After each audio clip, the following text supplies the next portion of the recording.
अभी supreme court ने recently अपने जजमेंट में अरावली रेंज के 1.44 लाख स्क्वायर किलोमीटर के एरिया पर 100 मीटर का हाइट का क्राइटेरिया लगा दिया था। इस क्राइटेरिया के लगने के बाद लगभग 90% अरावली का हिस्सा ही नहीं रहेगी। इसी के तहत राजस्थान के 12,000 पहाड़ों में से सिर्फ 1,000 पहाड़ी क्वालिफाइंग कर पाएंगे, मतलब 92% पहाड़ राजस्थान के अब अरावली का हिस्सा ही नहीं रहेंगे। राजस्थान का मामला काफी न्यूज में चला तो सबको भनक लग गई, लेकिन हरियाणा, गुजरात और दिल्ली इसका कितना बड़ा नुकसान झेलेंगे उसके बारे में किसी ने बात नहीं करी। 20 नवंबर को जब डेफिनेशन बदली गई, उसी के कुछ दिन बाद 5 दिसंबर को हरियाणा ने अरावली के अंदर एक अर्बन प्रोजेक्ट भी अप्रूव कर दिया। 70 हेक्टेयर जमीन चली गई फरीदाबाद के पास जो अरावली के अंदर प्रोटेक्टेड थी। और इतना काफी नहीं था कि 50 से ज्यादा माइनिंग लाइसेंस भी इशू कर दिए। ये लाइसेंस इशू हुए थे राजस्थान, हरियाणा और गुजरात के अंदर। सरकार ड्रामा करती रही कि हम कोई माइनिंग नहीं करेंगे, हम ये सब बैन कर देंगे, लेकिन सुप्रीम कोर्ट के जजमेंट को 1 महीना भी नहीं हुआ था, इन लोगों ने ग्राउंड लेवल पे प्रीलिमिनरी माइनिंग लाइसेंस भी इशू कर दिए। हमारे देश की सबसे बड़ी दिक्कत यह है कि अरावली की कोई डेफिनेशन ही नहीं बनी आज तक। किसको पहाड़ माना जाएगा, किसको फॉरेस्ट माना जाएगा। इसी वजह से अरावली एक नहीं 3 एक्ट्स के अंदर प्रोटेक्टेड है और उसके ऊपर सुप्रीम कोर्ट के काफी सारे रेगुलेशंस भी है, जिसकी वजह से वो आज तक बची रही।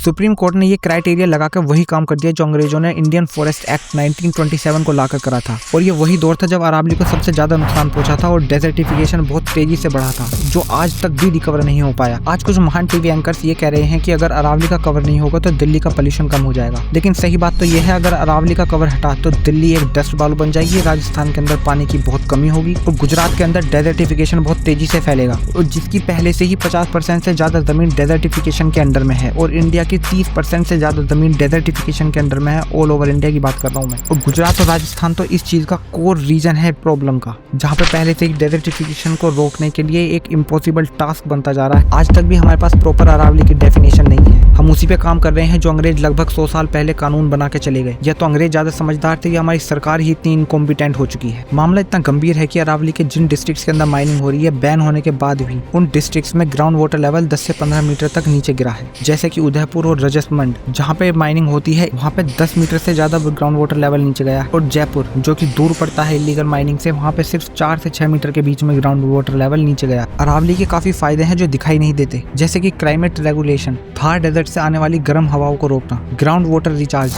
Rainfall and monsoon support. Aravalli की वजह से ही उस एरिया के अंदर बारिश होती है। इसे ओरोजेनिक रेनफॉल कहते हैं। जब मॉइस्चर से भरी हुई विंड अरेबियन सी से इंडिया की तरफ आती है, वो अरावली से टकरा के ऊपर की तरफ उठती है, वो ठंडी होती है, वो फिर अल्टीमेटली पानी बन के बरस जाती है। यहाँ तक कि अरावली एयर पोल्यूशन कंट्रोल में भी बहुत हेल्प करते हैं। CO2 तो एब्जॉर्ब करते हैं ही हैं, साथ ही थार डेजर्ट की जो धूल मिट्टी होती है उससे भी हमको बचाते हैं। लेकिन इन फायदों का एहसास तब तक नहीं होता जब तक हम नुकसान नहीं देखते। तो मैं आपको नुकसान गिनाता हूँ। सबसे बड़ा एग्जाम्पल साउथ दिल्ली भट्टी माइंस। ये अरावली के अंदर क्वार्टजाइट माइनिंग है। इस एरिया के अंदर माइनिंग को बैन हुए काफी टाइम हो गया। हालांकि इतना टाइम होने के बाद भी इसने उस एरिया के अरावली रेंज का rain water harvesting system completely destroy कर दिया। आज तक भी वहाँ का ग्राउंड वाटर रिकवर नहीं कर पाया। इसे ही कहते हैं इकोलॉजिकल वेंडलिज्म। से कई सारे हॉटस्पॉट हैं ऑल ओवर दिल्ली के आसपास, उसके आउटस्कर्ट्स पे। यही रीजन है दिल्ली का 100 square kilometre area high ground displacement zone के अंदर आता है, जहाँ पे जमीन धंसने का खतरा बहुत ही ज्यादा है। इसमें दिल्ली ही नहीं है, बाकी स्टेट्स भी हैं, जैसे हरियाणा का एग्जांपल कांट एनक्लेव। ये अर्बन प्रोजेक्ट अरावली के प्रोटेक्टेड एरिया के अंदर बन रहा था, जिसको 2018 के अंदर सुप्रीम कोर्ट ने डिमोलिश करवा दिया। इन सब एक्टिविटीज में दिल्ली NCR ही नहीं, ये पूरी लाइन खींचती है गुजरात तक, जहाँ पे आधी से ज्यादा जमीन पहले से ही बंजर हो चुकी है। पर अब आप सवाल सोच रहे होंगे कि अरावली को ही इतना क्यों टारगेट करा जाता है। टारगेट्स तो बाकी फॉरेस्ट भी हुए हैं, जैसे Andaman and Nicobar islands, Hasdeo forest Chhattisgarh, mangroves West Bengal और पूरे इंडियन कोस्ट पे। लेकिन अरावली की बात खास है क्योंकि अरावली इंडिया की सबसे पुरानी माउंटेन रेंज है और काफी ज्यादा मिनरल रिच भी है, जिसके अंदर काफी ज्यादा क्रिटिकल मिनरल्स मिलते हैं, जैसे कि लीड, जिंक, सिल्वर, कॉपर और कोबाल्ट। हाइड्रोकार्बन एक्सप्लोरेशन भी बहुत बार। पर अरावली की बैकबोन है क्वार्टजाइट। ये अलग तरीके का पत्थर होता है जो बहुत ही जगह इस्तेमाल करा जाता है इंडस्ट्रियल एक्टिविटीज में और बहुत ही सारे अप्लायंसेज में भी। क्वार्टजाइट माइनिंग जो होती है उसे कहते हैं ओपन कास्ट माइनिंग, जो कि होती है बॉम्ब ब्लास्ट से। अब ब्लास्ट के साथ दिक्कत यह है कि ये स्ट्रक्चर को परमानेंटली डिस्ट्रॉय कर देती है। जब बारिश का पानी बरसता है, वो पानी इन्हीं पत्थरों के बीच में जाके स्टोर हो जाता है, क्योंकि उनके अंदर फ्रैक्चर्स होते हैं और ये हेल्प करते हैं ग्राउंड वाटर को रिचार्ज करने में। हम ग्राउंड लेवल पे कितने प्रोटेस्ट कर लें, लेकिन चीजें नहीं बदलेंगी जब तक हम नहीं बदलते अपनी पॉलिसी, क्योंकि पॉलिसी ही हम अंग्रेजों की दी हुई फॉलो करते हैं। इंडियन फॉरेस्ट एक्ट 1927, जिसका कंप्लीटली फोकस था 2 चीजों पे, टिम्बर एक्सट्रैक्शन और रेवेन्यू जनरेशन। जिस जमीन पे टिम्बर नहीं थी उसको वेस्टलैंड बोल दिया जाता। अरावली के अंदर टिम्बर तो थी नहीं, तो उसे वेस्टलैंड के अंदर कैटेगराइज करके खूब ज्यादा उसके अंदर माइनिंग करी गई और इसका नतीजा थार डेजर्ट कई गुना ज्यादा बढ़ गया। डेजर्टिफिकेशन बहुत तेजी से फैला। फिर हमारा देश आजाद होता है और फिर एक नई फॉरेस्ट पॉलिसी आती है 1952 के अंदर, नेशनल फॉरेस्ट पॉलिसी। इस पॉलिसी के अंदर 33% फॉरेस्ट कवर का टारगेट रखा गया प्लेन एरियाज के लिए, और हिल्स के लिए रखा गया 60% का टारगेट। लेकिन डेफिनेशन अभी तक नहीं थी कोई भी फॉरेस्ट के लिए। 1980 से पहले स्टेट के पास फॉरेस्ट लैंड के ऊपर पूरा कंट्रोल था, वो उसको किधर भी डाइवर्ट कर सकता था, माइनिंग, इंडस्ट्री, एग्रीकल्चर, हाउसिंग।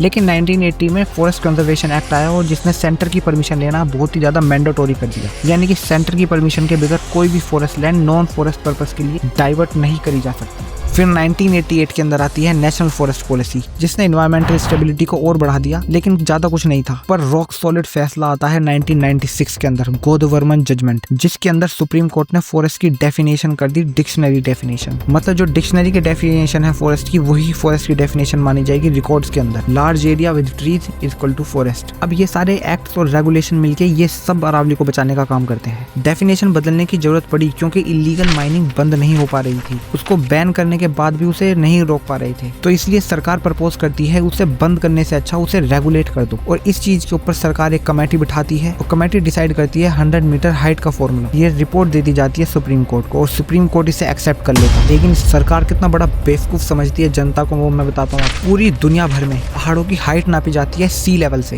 पूरे ऑल ओवर वर्ल्ड, हर जगह पे। जो आप हिमालय की हाइट सर्च करोगे गूगल पे तो वो भी सी लेवल से मेजर होकर आती है। हमारी सरकार की जो बहुत ही बड़े अधिकारी और समझदार हैं, उनकी क्या हाइट का फॉर्मूला है, वो नापेंगे आसपास की जमीन से। मतलब अगर कोई पहाड़ बेशक वो सी लेवल से 200 मीटर ऊपर हो, पर आसपास की जमीन से कंपैरेटिवली वो 60 ही मीटर का है, तो उसे पहाड़ नहीं गिना जाएगा और उसे काट दिया जाएगा। जबकि फॉरेस्ट सर्वे ऑफ इंडिया ने 2010 की रिपोर्ट में ही कह दिया था अरावली जो रेंज है वो काफी सारी घाटियों से और वैलीज से मिलकर बनी हुई है, उस पे एक यूनिफॉर्म 100 मीटर का क्राइटेरिया लगाना बहुत ही बड़ी बेवकूफी होगी। तो उसने एक सिंपल रास्ता प्रपोज करा, कोई भी पहाड़ जिसका ग्रेडियंट 3 डिग्री से ज्यादा है उसको पहाड़ मान लिया जाएगा और वैलीज के आसपास वाले हिस्से में 500 मीटर का बफर जोन रखा जाएगा। यही क्राइटेरिया कहीं ना कहीं अभी तक सुप्रीम कोर्ट फॉलो भी करता आ रहा था। गवर्नमेंट अल्टीमेटली जनता का ही बेवकूफ बना रही है, क्योंकि अरावली के अंदर जिंक, कोबाल्ट जैसे मिनरल्स हैं जो कि यूज होते हैं रिन्यूएबल एनर्जी के लिए। ये हेवीली कंट्रीब्यूट करते हैं बैटरी मैन्युफैक्चरिंग के अंदर। इंडिया के पहले से ही 2 सबसे बड़े अमीर लोग रिन्यूएबल एनर्जी के सेक्टर में उतर चुके हैं और कहीं ना कहीं सरकार वही काम कर रही है जो करती आई है, जनता से छीन के कॉर्पोरेट को दो।